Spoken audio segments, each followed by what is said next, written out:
We are discussing radioactivity. इसमें हम लोगों को आज करना है activity activity of radioactive material और सैंपल वो होता क्या है, ठीक है ना। तो activity is defined as the number of radioactive nuclei disintegrated per unit time. Activity is defined as number of disintegrations है ना per unit time per second I mean, ठीक है ना। इसको एक्टिविटी को ए से हम डिनोट करते हैं और A is given as modulus of dn by dt। तो dt टाइम में dn न्यूक्लियाई डिसइंटीग्रेट करते हैं तो यूनिट टाइम में कितने डिसइंटीग्रेट करेंगे dn बाई dt, है ना। तो वो जो उसका मॉडुलस है यहाँ पर a, that gives what, that gives activity of the radioactive material और सैंपल। रेडिएक्टिविटी के लॉ हम लोगों ने पढ़ा है। रेडिएक्टिविटी के law n is equal to n naught e to the power minus lambda t। n naught क्या है, initial present number of nuclei, और n क्या है, number of nuclei, radioactive nuclei present in the sample at time t, और lambda क्या है, decay constant. अब इससे यदि हम इसको डिफरेंशिएट करें तो dn बाई dt, ठीक है ना, n naught minus lambda e to the power minus lambda t। क्या इसको डिफरेंशिएट किया जाए टाइम t के रिस्पेक्ट में तो क्या ये होगा, तो dn बाई dt का मॉडुलस लिया जाए। देखो जो नंबर डिसइंटीग्रेट करेगा पर इन टाइम वो तो नेगेटिव नहीं हो सकता, तो हम लोग इसका dn बाई dt लें, ये नंबर ऑफ डिसइंटीग्रेशंस पर सेकंड, तो that will B positive quantity, तो उसका हम मॉडुलस ले लेते हैं और यह क्या आएगा, लैम्डा n नॉट और e टू द पावर क्या माइनस लैम्डा t। तो a लिखना होगा a, तो लैम्डा n नॉट और e to the power minus lambda t, ठीक है। देखो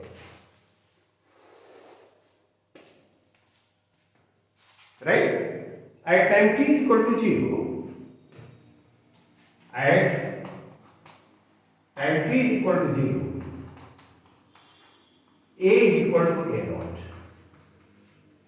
t0 पर यदि एक्टिविटी को हम a नॉट से डिनोट करें तब देखो तो इसमें t0 रख दिया जाए और a की जगह a naught is equal to क्या, लैम्डा। ये जो a नॉट है, a नॉट को क्या कहेंगे, a naught is the initial activity of the sample, है ना, and that will be given by simply lambda into n naught. Lambda is the decay constant and n naught is the initial present number of nuclei. A naught को हम क्या कहेंगे, initial activity of the sample.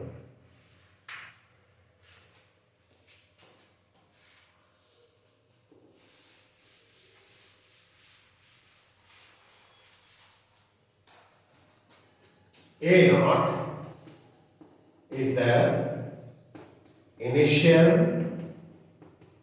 activity of the sample, activity of the sample, okay नहीं। अच्छा, अब यदि हम लोग यहाँ पर लैम्डा n नॉट की जगह a नॉट लिखते हैं तब a is equal to a naught i to the power क्या लिखेंगे, लैम्डा। तो जो एक्टिविटी है सैंपल के, क्या टाइम t के साथ एक्सपोनेंशियली डिक्रीज करेगी। यदि इसका हम ग्राफ प्लॉट करें,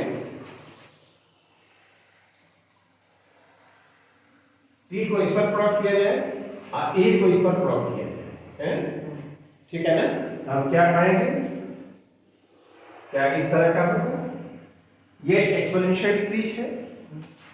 activity a is plotted on the y ordinate and time t is plotted on x ordinate. You will get a curve like this. Activity of the sample decreases exponentially with time t. क्या again यहाँ पर देखो क्यों,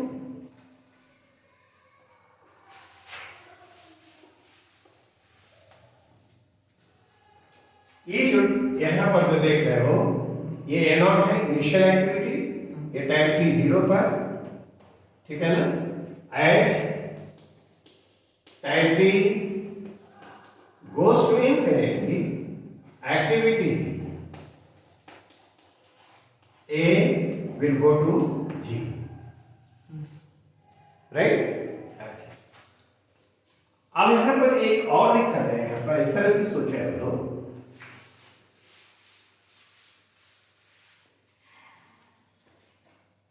again हमने क्या लिखा है, A equal to lambda n naught e to the power minus lambda t, ठीक है ना? ये जो इसको क्या लिख सकते हैं, A equal to lambda n लिख सकते हैं, क्यों?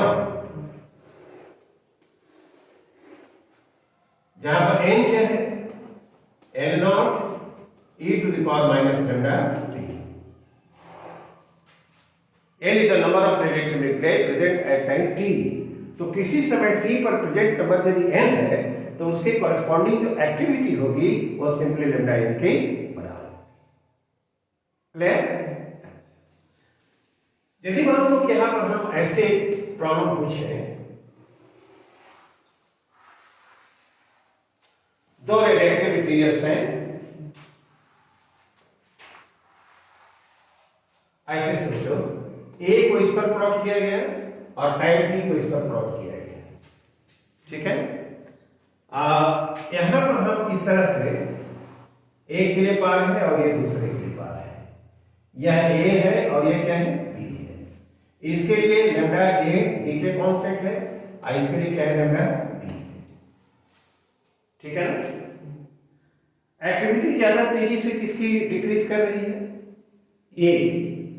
तो जिसके लिए ज्यादा तेजी से A equal to A naught e to power lambda t है, तो लैम्डा जिसका बड़ा होगा क्या एक्टिविटी टाइम के साथ ज्यादा तेजी से डिक्रीज करेगी। तो देखो A का ज्यादा तेजी से डिक्रीज कर रहा है, तो यहां पर हम क्या कंक्लूड करेंगे कि लैम्डा A का जो वैल्यू है लैम्डा B से क्या है, ज्यादा है।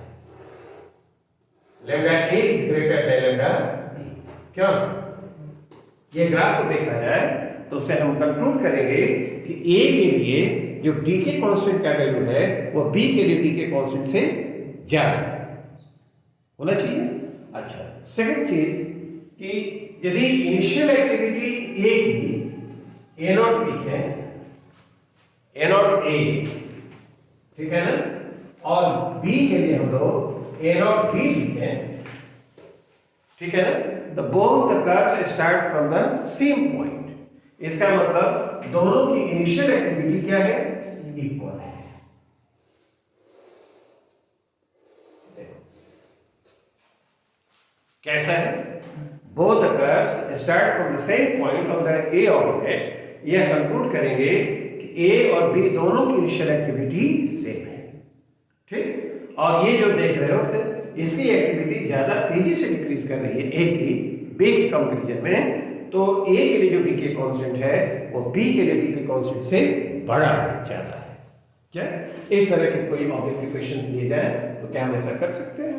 Is it alright? ठीक। नाउ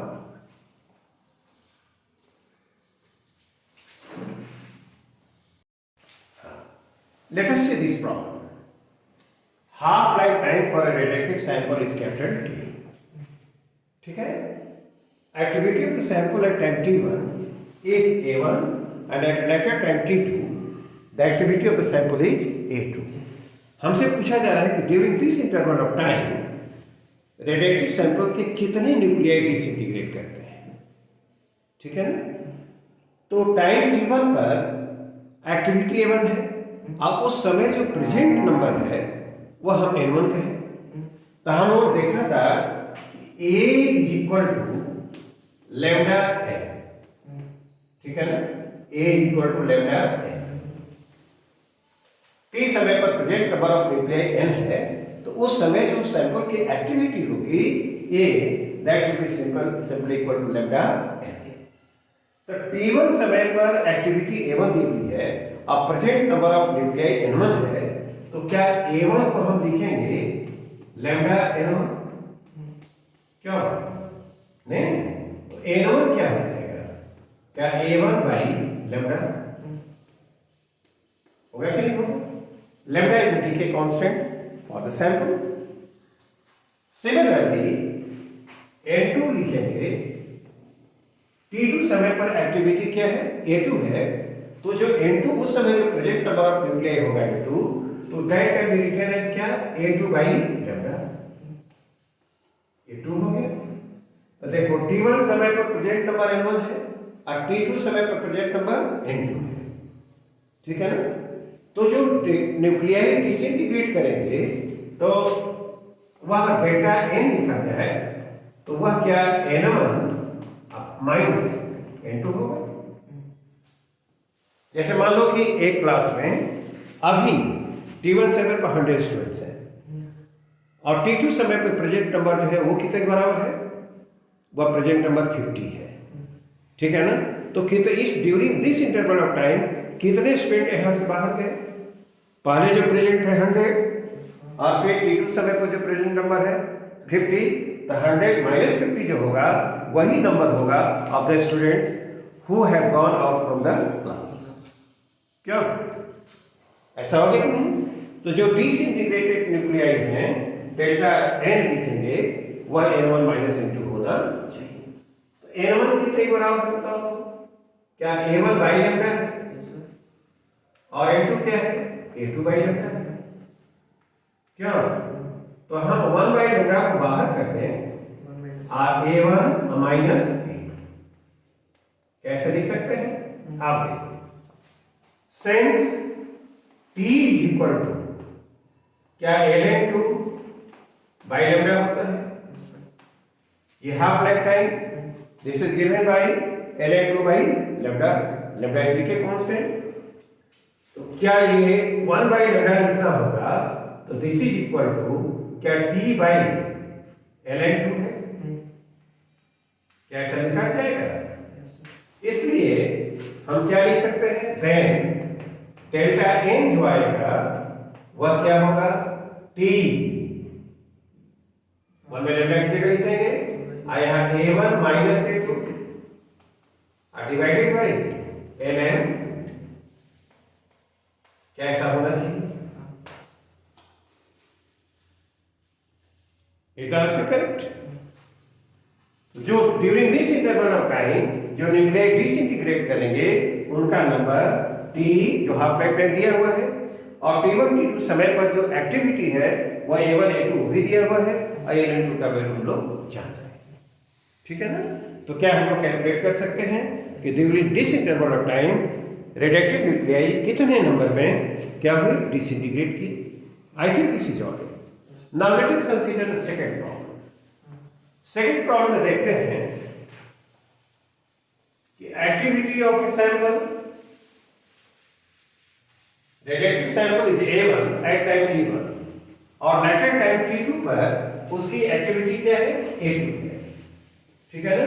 तो कहता है कि बताओ सैंपल के लिए डीके कांस्टेंट क्या होगा? तो देखो a1 वह a0 e to the power minus lambda t1 कर सकते हैं, क्योंकि हम लोगों ने पढ़ा है कि a is equal to a0 e to the power minus lambda t। तो जब टाइम t1 है तो उसकी एक्टिविटी क्या है? a1 है, इनिशियल एक्टिविटी a0 का मान है, तो a1 is equal to a0 e to the power minus lambda. Similarly हम लेटर टाइम t2 पर activity a2 a0 e to the power minus lambda t2 क्या लिखेंगे? This is the a1 is the activity at time t1 and a2 is the activity at time, ठीक है ना? अब हम क्या करें? a1 में तो a2 से डिवाइड कर दो, ठीक है ना? a0 कैंसिल हो जाएगा, e टू द पावर क्या है? इसको लैम्डा और t2 माइनस t1 हो जाएगा। अब दोनों तरफ लॉग ले लिए थे, लॉग लेने के बाद ये जो आएगा ln a1 बाई a2 क्यों? And this is equal to lambda और t2 माइनस t1 लिख सकते हैं। हमको क्या चाहिए? डीके कांस्टेंट लैम्डा चाहिए, तो लैम्डा इज इक्वल टू क्या लिखेंगे? ln A1 by A2 divided by, ये डिवाइड करेंगे T2 माइनस T1, क्या ये सैंपल के लिए डी के कांस्टेंट जो होगा इतना होना चाहिए। इसी में कभी कभी डी के कांस्टेंट ना पूछकर उसका हम पूछ सकते हैं एवरेज लाइफ टाइम क्या होगा। तो एवरेज लाइफ टाइम यदि उस सैंपल का पूछा जाए तो क्या हो जाएगा? सपोज करो कि एवरेज लाइफ टाइम पूछ रहे, average life time of the sample, average life time of the sample, ये 3 ऐसे पूछे जा सकते हैं। तो एवरेज लाइफ टाइम टॉड कितना होगा? तो क्या 1 बाई लैम्डा होता है क्या? तो उसके लिए जो आंसर बनेगा वो T2 माइनस T1 हो जाएगा और डिवाइडेड बाई क्या? Log of A1 by A2। क्या ये आंसर बन जाएगा? क्यों? ये लैम्डा तो क्या पूछा, डीके कांस्टेंट तो ये होना चाहिए, और यदि एवरेज लाइफ टाइम पूछ दिया तो ये होना चाहिए। मान लो कि वो पूछता है क्या, half life time of the sample पूछ दिया, half life time of the sample, relation हम लोगों को मालूम है। तो ये T इक्वल टू क्या होता है? ln2 बाई क्या लैम्डा, नहीं ln2, ये ln2 हो गया। ये 1 बाई लैम्डा के लिए तो हमने देखा है T2 माइनस T1 बाई ये कितना है ln A1 बाई A2, क्या? यदि यही प्रॉब्लम रहेगा, ठीक है ना, यदि डी के कांस्टेंट पूछता है तो this should be the answer. यदि उसके लिए एवरेज लाइफ टाइम पूछता है तो tau is 1 by lambda average life time, तो इसी का रेसिप्रोकल कर दिया, उल्टा कर दिया, तो T2 by T1 log A1 by A2 हो गया। यदि वो पूछ दिया तो सैंपल का हाफ लाइफ टाइम बताओ, तो ln2 by lambda, ln2 I T2 minus T1 ln A1 by A2, ठीक है ना। तो यही रहेगा। इसमें 3 तरह से हम लोगों से ऑब्जेक्टिव क्वेश्चन पूछा जा सकता है, उसका लैम्डा क्या होगा, या उसका एवरेज लाइफ टाइम क्या होगा सैंपल का, या हाफ लाइफ टाइम क्या होगा। क्या इस तरह से हम कर सकते हैं? Good. Now let us see this problem. A and B are 2 radioactive nuclides. Their decay constants are lambda A, lambda B respectively. ठीक है। Initial activity of A is 2-3 times the initial activity of B. तो पूछता है कि we have to find the time at which both the nuclides will have equal activity. ठीक है। The activity is equal to A naught e to the power minus lambda t. तो t समय पर दोनों की एक्टिविटी, पहले A की activity क्या लिखे हम लोग? A naught A लिखते हैं, ठीक है ना, e to the power minus lambda A t. This is the activity of A at time t. और A naught A क्या है? इनिशियल एक्टिविटी ऑफ A है। B के लिए लिखा जाए तो A naught B लिखे, इनिशियल एक्टिविटी ऑफ B है, और e to the power minus lambda B t. ये जो हुआ ये t टाइम पर B की एक्टिविटी है और t टाइम पर यह क्या है? A की एक्टिविटी है, और दोनों क्या है? इक्वल है। दोनों टाइम क्या है? दोनों क्या है? इक्वल है। तो इसमें हमको t निकालना है। लैम्डा A लैम्डा B मालूम है। एक रिलेशन और दिया है कि initial activity of A is 3 times the initial activity of B। Here दिया हुआ है initial activity of A is 3 times initial activity of B, ठीक। Then इसको रख दिया जाए तो 3 times क्या A naught B e to the power minus lambda A t should be equal to A naught B e to the power क्या minus lambda B t। ये cancel हो गया, ठीक है। तो 3 इज इक्वल टू क्या होगा? इसको उधर ले जाएगा तो यह हो जाएगा e और lambda A minus lambda B, I into time क्या होगा, ये टी, इधर जाएगा प्लस हो जाएगा। आप क्या करोगे, दोनों तरफ लॉग ले लिया जाए, तो ln3 लिखेंगे हम लोग, ln3 and this is equal to lambda A और minus lambda B, I into क्या, टाइम टी। ठीक, तो ये टाइम टी क्या हम जान जाएंगे, ln3 divided by lambda A और माइनस लेमडा बी। कैसा होना चाहिए, इज इट ऑलराइट। ठीक, एक ध्यान दो, यह तभी पॉसिबल है जब लेमडा ए लेमडा बी से ग्रेटर हो। यदि उससे ग्रेटर नहीं होगा तो time T will be negative, जो कभी होता ही नहीं। For this lambda A must be larger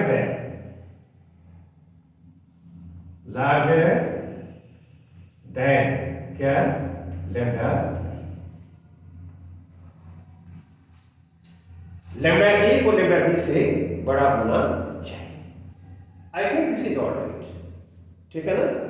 now let us consider the simple problem, उसमें इसी तरह से पूछा गया है, वो देखते हैं कि क्या।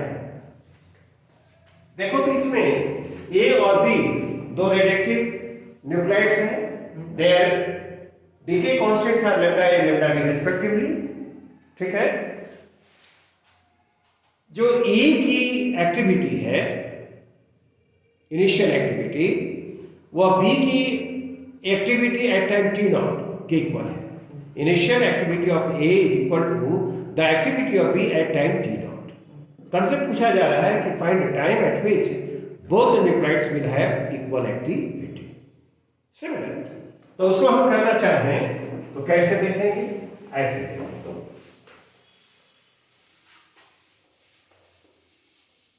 पहले देखते हैं ए के लिए लिखा जाए A naught A, initial activity of e to the power minus lambda A T. क्या, this is the activity of nuclide A at time T. और बी के लिए लिखा जाए यहां पर A naught B e to the power minus lambda B और T. यह एक्टिविटी है किसकी, उसके तो इनिशियल, तो A naught B initial activity of B है, तो क्या ये दोनों टी टाइम पर यदि इक्वल हो तो क्या ये रिलेशन बनेगा। ठीक है ना। Activity of A, activity of B at time T and both are equal, हमको टी निकालना है। क्या कह रहा है कि initial activity of A, A naught A, initial activity of A, वह कितना है, activity of B at time T naught. तो टी नॉट समय पर एक्टिविटी जो बी की होगी e to the power minus lambda B T naught. देखो ये जो लिखा है ये एक्टिविटी है किसकी, बी की एट टाइम टी नॉट, और ये क्या है, एक्टिविटी ए की at time t equal to 0, जिसे हम इनिशियल एक्टिविटी कहते हैं। तो प्रॉब्लम में दिया है initial activity of A is equal to the activity of B at time T naught. तो यहां पर इसकी जगह पर लिख दिया गया, तो A naught B e to the power minus lambda B T naught. ठीक है ना।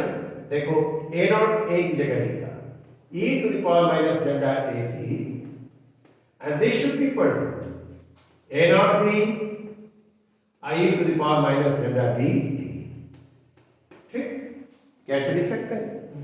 अब इसमें देखो तो ए नॉट बी ये तो कैंसिल हो गया। अब इसको क्या करें, इसको इधर ले जाओ, इसको इधर ले आओ, e to the power lambda B minus lambda A T. इस टर्म को इधर ला दिए हैं और ए इधर चला जाए, ई टू द पावर क्या आएगा, लेमडा बी टी नॉट। ठीक, एक्सपोनेंट्स को इक्वेट किया जाए तो lambda B minus lambda A और क्या t, and this should be equal to lambda B T naught. Is it alright? तब तुमको क्या चाहिए? टाइम टी जो आया वह lambda B T naught divided by lambda B minus lambda A. This should be the answer, ठीक है ना? यही बस टाइम होगा जब दोनों की एक्टिविटी क्या होगी? इक्वल होगी। अच्छा देखो, तो इसमें ऐसा होने के लिए लैम्डा बी को लैम्डा ए से बड़ा होना चाहिए। Lambda B must be larger than lambda A, only then it will be possible. Here lambda B must be larger than lambda A, यह होना चाहिए। यदि लैम्डा भी लैम्डा ए से बड़ा नहीं होगा ये नेगेटिव हो जाएगा। टाइम तो नेगेटिव होता है, क्यों? आई think this explanation is clear. Okay,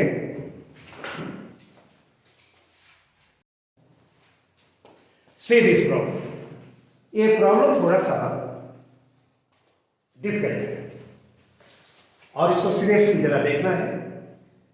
Radioactive nuclide A of decay constant lambda 1 who disintegrates to another radioactive nuclide B of decay constant lambda 2, है ना?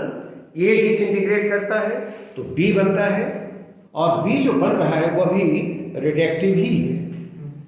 तो जो A के लिए डीके कांस्टेंट और लैम्डा 1 है, और डिसइंटीग्रेशन के बाद जो फॉर्म कर रहा है B, उसके लिए डीके कांस्टेंट लैम्डा 2 है, ठीक है ना? ए का जो नंबर है present, initially present number of A वह एन नॉट है, लेकिन बी का कोई भी न्यूक्लियाइड इनिशियली प्रेजेंट नहीं है, ठीक है ना?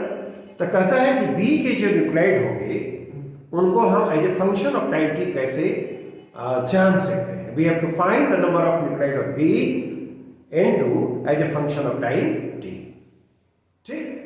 तो देखो, पहले ये देखें कि किसी समय टी पर ए के जो न्यूक्लियाइड प्रेजेंट है वो N1 है, और बी के जो प्रेजेंट न्यूक्लियाइड है वो क्या है? N2 है। तो जिस रेट से ए डिसइंटीग्रेट करेगा, क्या उसी रेट से बी का फॉर्मेशन होगा, ठीक है ना? तो टी समय पर N1 जो प्रेजेंट नंबर ऑफ न्यूक्लियाई है ए का, तो लैम्डा N1 जो होगा यहां पर ये है, ये देखो, यह ए के डिसइंटीग्रेशन का रेट है। तो ए के डिसइंटीग्रेशन का रेट का मतलब बी के फॉर्मेशन का रेट होगा। This is the rate at which A डिसइंटीग्रेट्स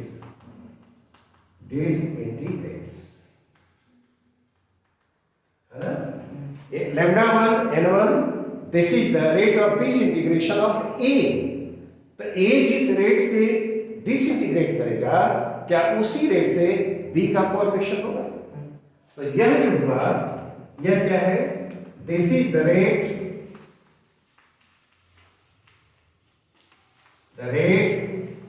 of formation of B,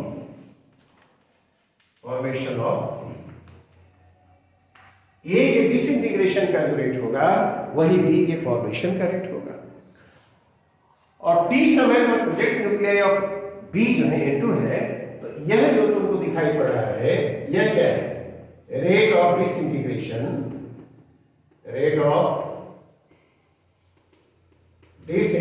of B,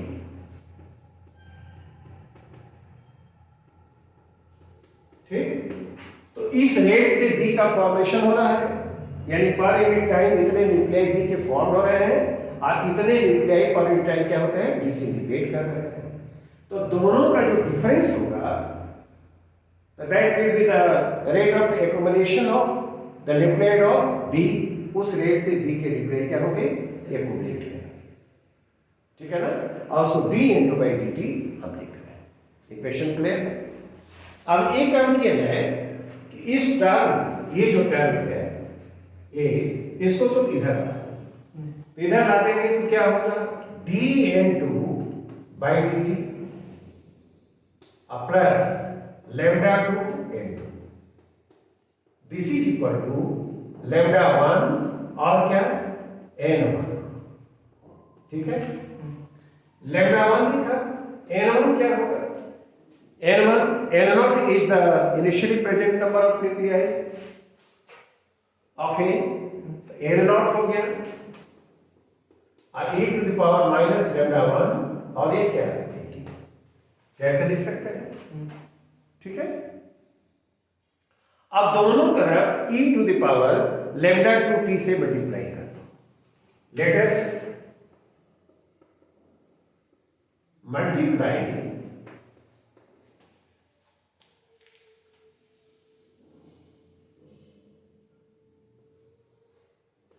by e to the power lambda 2t on both sides,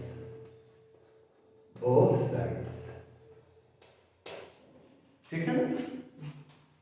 multiply कर दिया जाए इसको, तो मल्टीप्लाई करेंगे तो क्या आएगा, dn2 by dt plus lambda 2 n2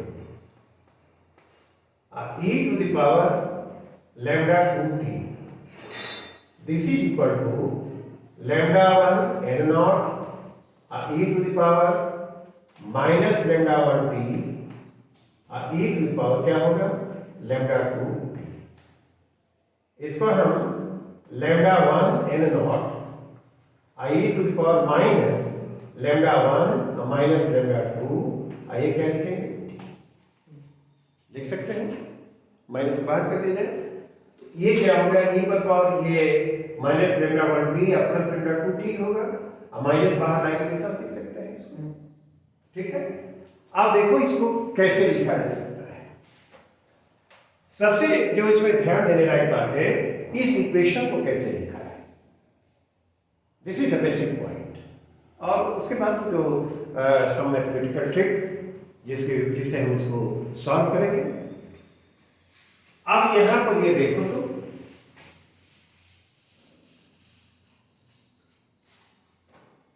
इसको लिखना हो तो d by dt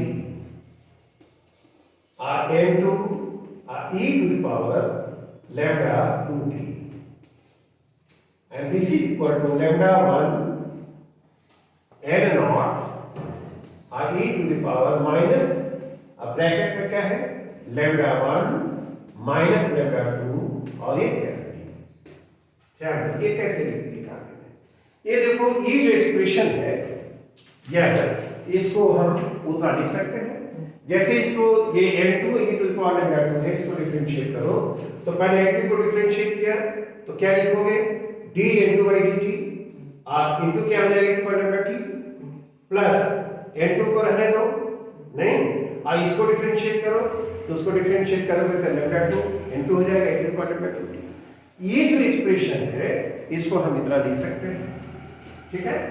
अब इसको तुम क्या करो dt को इधर तो ऐसा यदि करोगे तो d और ब्रैकेट में ये n2 e to the power lambda 2t, this is equal to ये क्या लिखेंगे lambda 1 n0 e to the power minus lambda 1 minus lambda 2 और t और यहां पर क्या है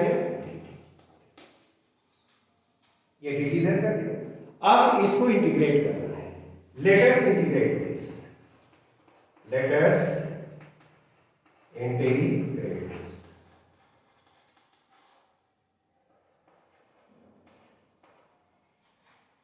तो देखो अब इसको इंटीग्रेट करोगे तो क्या आएगा n2 e to the power lambda 2t, ठीक है ना, d n2 ब्रैकेट में इतना हो गया। अब इसको इंटीग्रेट करो तो क्या होगा lambda 1 n0,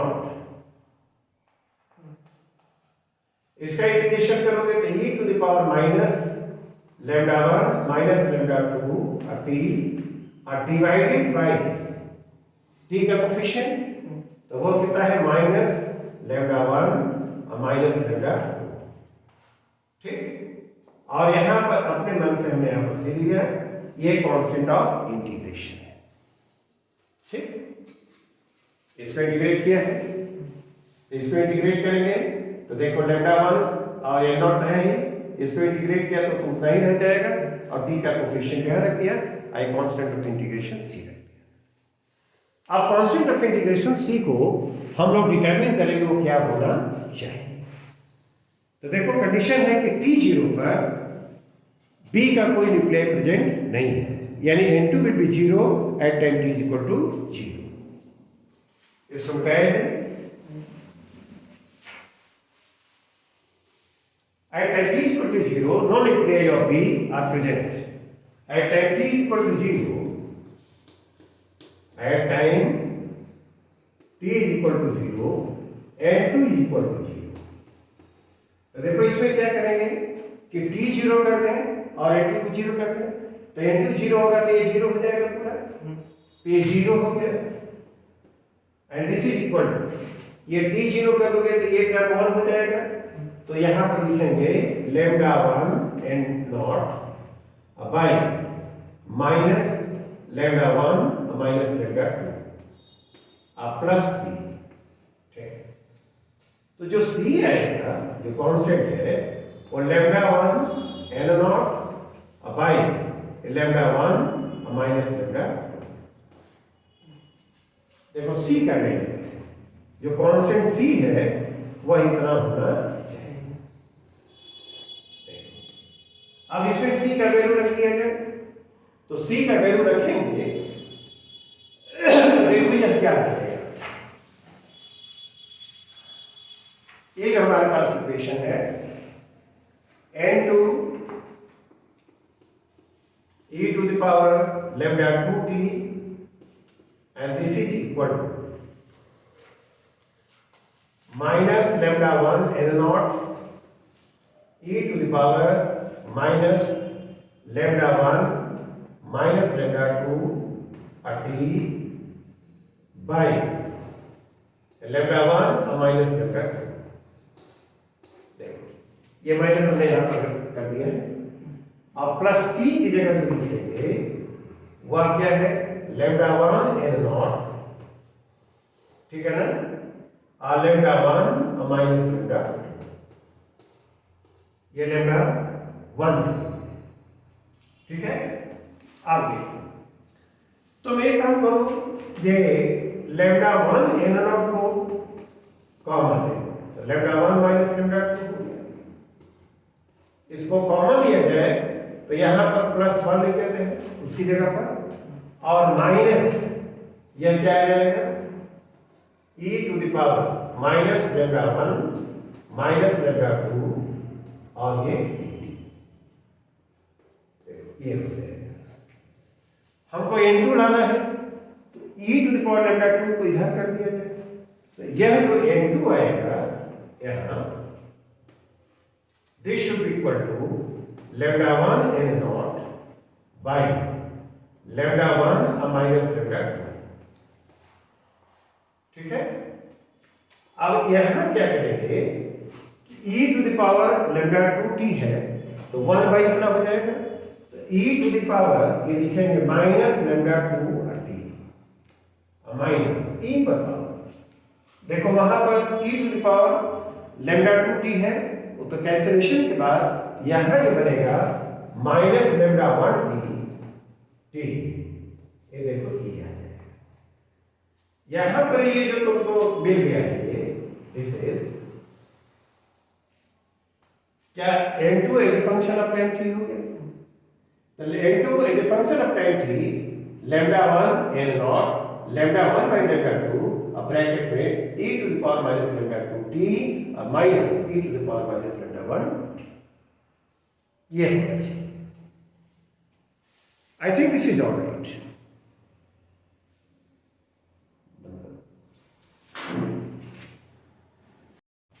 Okay, now let us see the second part. We have to find the time at which the activity of B will be maximum. हमने इसमें n2 as a function of time t निकाल लिया, ठीक है ना, and this is equal to lambda 1 n naught lambda 1 minus lambda 2 e to the power minus lambda 2t minus e to the power minus lambda 1t। Okay, activity हम लोगों ने देखा है वो कितना होता है,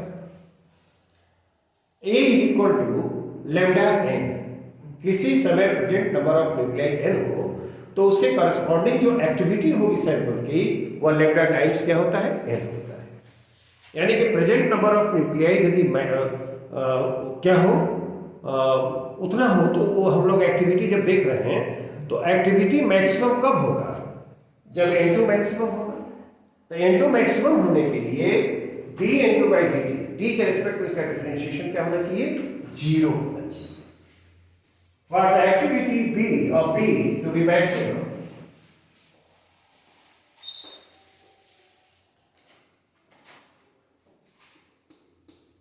activity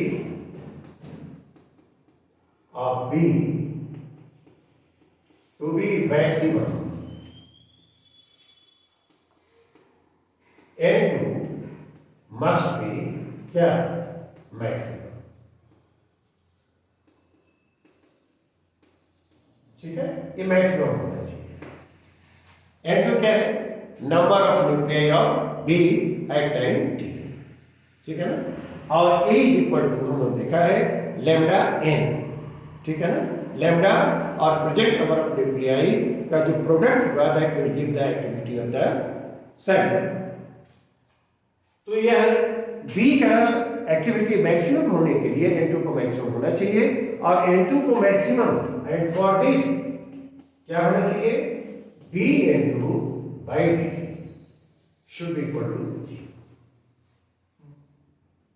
तो 0 इज इक्वल टू, इसका डिफरेंशिएशन किया जाए, इसका डिफरेंशिएशन किया जाए तो lambda 1 n not by lambda 1 माइनस लेमडा 2। इसको डिफरेंशिएट करें तो देखो ये वो तो वही रह जाएगा, उसका जो t का कोफिशिएंट बगल में आ जाएगा, तो ये माइनस लेमडा 2 हो जाएगा, आई टू द पावर क्या होगा, माइनस लेमडा 2t। और फिर इसको डिफरेंशिएट करेंगे तो माइनस लेमडा 1 बगल में आएगा, प्लस हो जाएगा, plus lambda 1 e to the power minus lambda 1t। ये होना चाहिए, जीरो हो गया। तो जीरो होगा तो ये तो कोफिशिएंट है जो कांस्टेंट, इसको जीरो होना चाहिए। इसलिए lambda 2 e to the power minus lambda 2t and this should be equal to lambda 1 I e to the power minus lambda 1t। ऐसा है। तो मैं इसको इधर ले जाऊं, ये इसको इधर कर दो, ई टू द पावर माइनस, नहीं इसको प्लस हो जाएगा, लेमडा 1 माइनस लेमडा 2 t। क्या इसको इधर लाए हो तो प्लस हो जाएगा इधर आकर के, तो ये लेमडा 1 माइनस लेमडा 2t हो जाएगा, और ये इधर चला गया तो लेमडा 1 बाई लेमडा 2। ऐसे लिख सकते हैं। अब दोनों का क्या किया जाए, दोनों तरफ लॉग ले लेंगे, ठीक है।